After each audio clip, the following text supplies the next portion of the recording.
Yo, what's up, guys? I wanted to come on here and talk about World Tier 1 versus World Tier 2 because I think there's a lot of misconceptions about this.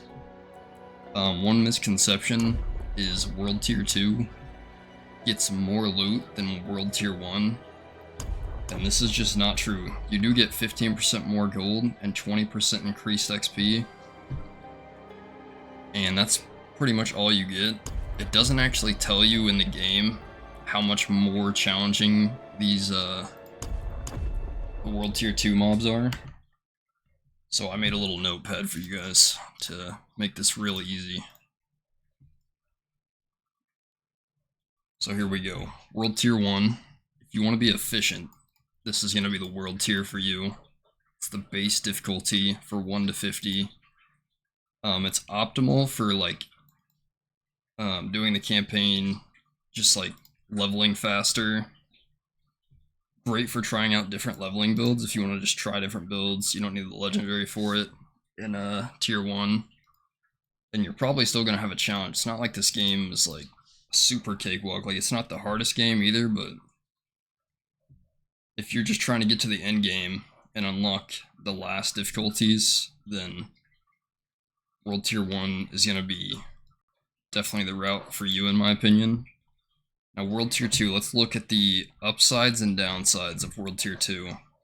This is a World Tier 1, it's the lowest difficulty in the game, so obviously there's not going to be like a ton of upsides or downsides other than that 20% XP and 15% gold, but let's talk about why that's not that big of a deal. When 20% XP, but the health increase for all the mobs is 100%. So, killing everything 100% slower, but you're getting 20% more XP. If you do some quick mental math, it's actually much slower. Unless you're one-shotting, but you're probably not one-shotting. You're probably going to level up, and then your gear's going to be down a couple levels, and then you're going to be back to killing stuff in like however many hits. I mean, I don't know. I played on World Tier 2 a bit, and went to World Tier 1, leveled my main up, and now I'm in World Tier 4.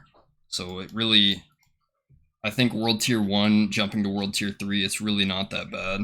Because around level 50, you have all your skill points, and it's just a different game. But when you're leveling up, I really recommend World Tier 1 for these reasons.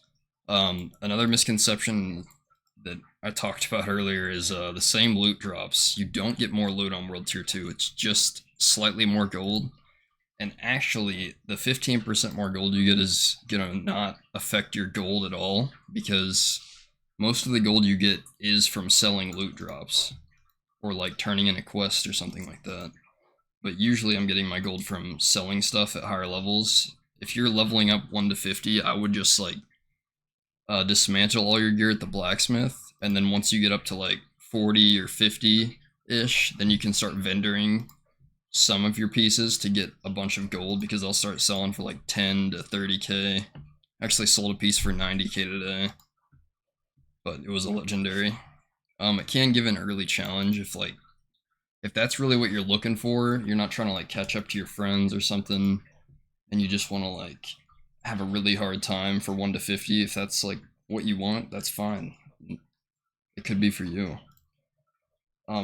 If someone told you World Tier 2 is better, I don't think they know the game, and that's just the truth. Like, they probably didn't look into it. They were just like, oh, of course you want to play on the harder difficulty.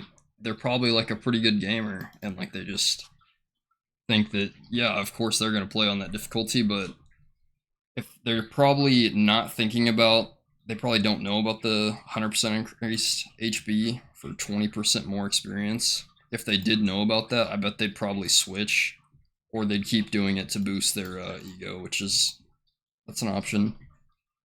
And then this is just like a little, what's the word?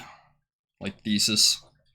So it does scale slightly better once you have all your Altars of Lilith, and also like the skill points that are account wide from Renown. So if you wanted to like level up your first character on tier 1 and then do like a second character on tier 2 once you get like a bunch of altars and some of your skill points from Renown, then I think tier 2 could be like a fun little way to be like, wow, I have so much more power, and like now I can do tier 2 the same way I did tier 1, because that's about how it's gonna feel if you do tier 2 on with all the alters and skill points. It's gonna feel like tier 1 on your first character. But if you just wanna be faster, I would level even your second and third character up on tier 1. If you're just trying to level as fast as possible, it's gonna be much faster.